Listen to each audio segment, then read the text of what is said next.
बिस्मिल्लाहिर्रहमानिर्रहीम। अस्सलाम वालेकुम रहमतुल्लाहि व बरकातुहू। ज़ुबैर ख़ान आपको अपने channel voice of truth VOT में खुशामदीद कहता है। आज 31 जनवरी है और मंगल का रोज़ है। आज के प्रोग्राम में कुछ जो मर्ज़ की तशख़ीस के नाम से कुछ तफसील पेश की जाएगी और इसके बाद जो नए चीफ शाहजी साहब हैं उनके बारे में कुछ बातचीत की जाएगी। उम्मीद है आप चैनल को सब्सक्राइब ज़रूर करेंगे। नाज़रीन, आजकल पाकिस्तान के मीडिया के एक ग्रुप जो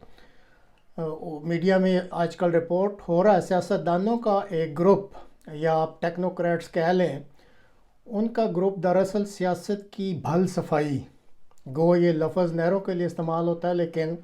यहाँ भी इस्तेमाल किया जा सकता है कि वो सियासत की भल सफाई में मसरूफ़ है।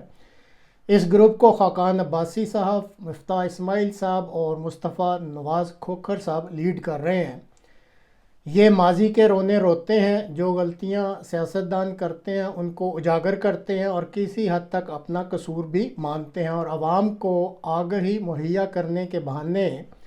एक मखसूस एजेंडे को लेकर आगे बढ़ रहे हैं। इसी तरह एक ग्रुप मीडिया का है जिसमें से आप कह सकते हैं जिसमें सबसे बुलंद और जज्बाती आवाज़ इमरान खान रियाज़ की है और उनका एक नुकाती एजेंडा है जिसके तहत वो फ़ौजी जर्नैलों के लत्ते लेते रहते हैं। वक्फे से हामिद मीर साहब भी इसमें हिस्सा डालते रहते हैं, लेकिन इनके निशाने पर ज़्यादातर सियासतदान ही होते हैं।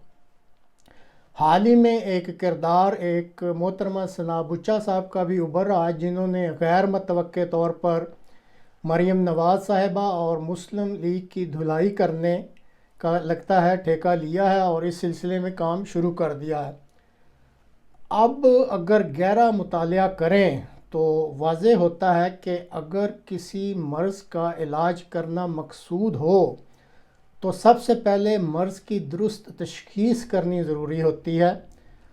और इसके बाद ही जब दुरुस्त तशख़ीस हो जाए तो उसके बाद ही इलाज जो है वो शुरू किया जाता है। इस वक्त पाकिस्तान को एक मर्ज़ लाहक है। यहाँ किसी को इल्म ही नहीं कि इस मुल्क को चलाना किसने है और कौन चला रहा है। फ़ौजी जर्नैल अपनी बादशाही कायम किए हुए हैं। सियासतदानों का जब दाव लगता है वो भी हुक्मरानी में अपना हिस्सा डाल देते हैं। मीडिया भी हवा का रुख देकर झूला झूलता रहता है। अदलिया हुई न हुई एक बराबर है। अब मुल्कों में जो हुक्मरानी का नुक्ता होता है, इस पे तकरीबन सारी दुनिया मुत्तफ़िक है कि किसी भी मुल्क में हुक्मरानी का इख्तियार वहाँ के बाशिंदों का होता है, जो कि इंतखाबात के ज़रिए अपने नुमाइंदों को ये इख्तियार सौंप देते हैं। पाकिस्तान में भी ऐसा ही सिस्टम है, लेकिन फिर इस सिस्टम में मुदाखलत कर दी जाती है और फिर ये एक मर्ज़ बनकर उभर आता है और उसमें फिर समझ नहीं आती कि इस मुल्क में हुक्मरानी कौन कर रहा है या किसने करनी है। अभी तक जो इस मर्ज़ की तशख़ीस हुई है उसका नुक्ता इंतहा जो है वो फ़ौजी जर्नैलों का मुलव्वस होना करार दिया जाता है और मेरे ख़्याल में यही वो गलत तशख़ीस है जो इस मुल्क के दुरुस्त इलाज को इख्तियार करने में आड़े आ रही है। अगर कोई मुझसे पूछे तो मैं कहूँगा कि असल कसूरवार इस मुल्क के सियासतदान और मीडिया और अदलिया है, जिनमें इत्तेहाद और इत्तफाक नापैद है। एक दूसरे को गालियां देना, कोसते रहना, इल्ज़ाम तराशियां करना, एक दूसरे की टांगें खींचना और अपने मफादात के लिए बिक जाना और इसके अलावा भी बहुत सारी इखलाकी बुराइयां इन सब में मौजूद हैं। अब बजाय इसके कि सियासतदान, मीडिया और अदलिया अपनी इन बुराइयों को दूर करें, वो सारा इल्ज़ाम जो है वो जर्नैलों पर डाल देते हैं। इस मुल्क की तारीख़ गवाह है कि जब भी किसी फ़ौजी जर्नैल ने हुक्मरानी में आने की तबाह आजमाई की तो इसको बैसाखियाँ और हर किस्म का सहारा सियासतदानों, मीडिया और अदलिया ने ही मुहैया किया। इसके बरक्स जब भी सियासतदान, मीडिया और अदलिया ने हक़ और सच के लिए इत्तफ़ाक़ और इत्तेहाद किया تو ان کو فتح ملی۔ ماضی قریب میں آپ چیف جسٹس افتخار چودھری صاحب کی بحالی جو ہوئی تھی اس کی ایک شاندار مثال موجود ہے، جہاں پہ ان تینوں جو ستون تھے حکمرانی کے، ان کا آپس میں اتحاد اور اتفاق تھا اور وہ حق کی آواز کے لیے ساتھ کھڑے ہو گئے تھے۔ آج بھی اگر سیاستدان، میڈیا اور عدلیہ آپس میں اتفاق اور اتحاد پیدا کر لے اور حق اور سچ کے ساتھ کھڑے ہو جائیں تو ہر چیز دنوں کے اندر اندر درست ہو سکتی ہے، اور یہی وہ درست تشخیص ہے، لیکن اس کو کوئی ماننا ہی نہیں چاہتا۔ اور یہ تینوں جو ستون ہیں یہ خود فوجی جرنیلوں کو موقع مہیا کر کے ان کو کہتے ہیں کہ آئیے جناب حکمرانی کیجئے۔ اب چونکہ درست تشخیص مانتا کوئی نہیں اور سیاستدان، میڈیا اور عدلیہ اپنی اصلاح کرنا ہی نہیں چاہتے، اس لیے وہ اب موجودہ چیف جو شاہ جی صاحب ہیں ان کو بھی موقع مہیا کر رہے ہیں اور کہہ رہے ہیں کہ شاہ جی صاحب آئیے اور اپنے اقتدار میں رہنے کا راستہ نکالیں۔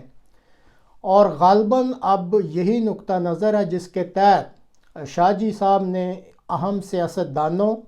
میڈیا پرسنز اور جج صاحبانز کے خفیہ ڈوزیئرز بنانے شروع کر دیے ہیں، تاکہ وقت پڑنے پر وہ ان ڈوزیئرز کو چاہے موافقت یا پھر مخالفت میں استعمال کر سکیں۔ یہ جو دہشت گردی کی نئی لہر ہے، معاشی بدحالی چل رہی ہے، سیاستدانوں کی آپس میں لڑائیاں جاری ہیں، میڈیا کی آپس میں لڑائیاں جاری ہیں، ججوں کے جانبدارانہ فیصلے ہو رہے ہیں، یہ سب کچھ نئے چیف شاہ جی صاحب کے علم میں ہے اور کسی حد تک ان کی صوابدید سے ہی کیا جا رہا ہے، کیونکہ ان کو یہ بخوبی علم ہے۔ چیف تو وہ اب بنے ہیں، لیکن اس فوج میں تو وہ کافی سالوں سے ملازمت کر رہے ہیں اور مختلف اہم شعبوں میں رہے ہیں، اس لیے ان سے کوئی بات جو ڈھکی چھپی نہیں ہے، اور ان کو پوری طرح اس بات کا علم ہے کہ جب تک اس ملک کے سیاستدان، میڈیا اور عدلیہ میں اتفاق اور اتحاد پیدا نہیں ہوگا، یہ تینوں ستون حق اور سچ کی آواز کے ساتھ کھڑے نہیں ہوں گے اور اخلاقی دیوالیہ پن ہے اس کا شکار رہیں گے، اس وقت تک اس ملک پر فوجی حکمران آسانی سے حکمرانی کرتے رہیں گے اور اس ملک کو چلاتے رہیں گے، کیونکہ فوج کے اندر ایک نظم و ضبط ہے، ان میں آپس میں اتحاد اور اتفاق ہے، اور کبھی آپ نے نہیں سنا کہ ایک جرنیل کسی دوسرے جرنیل کی ٹانگیں کھینچ رہا ہو۔ تو ناظرین، یہ تھی درست تشخیص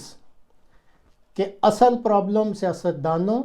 میڈیا اور عدلیہ میں ہے۔ جب تک وہ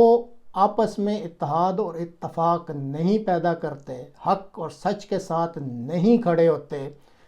اور اپنے مفادات کے لیے بکنے کے لیے تیار نہیں ہوتے، تو جب یہ درست تشخیص ہو جائے گی پھر اس کا علاج ہے ممکن کہ وہ اپنے اندر یہ ساری کمیاں کمزوریاں دور کریں، تو یہ ملک جو ہے اس کے حالات چند دنوں میں درست ہو سکتے ہیں۔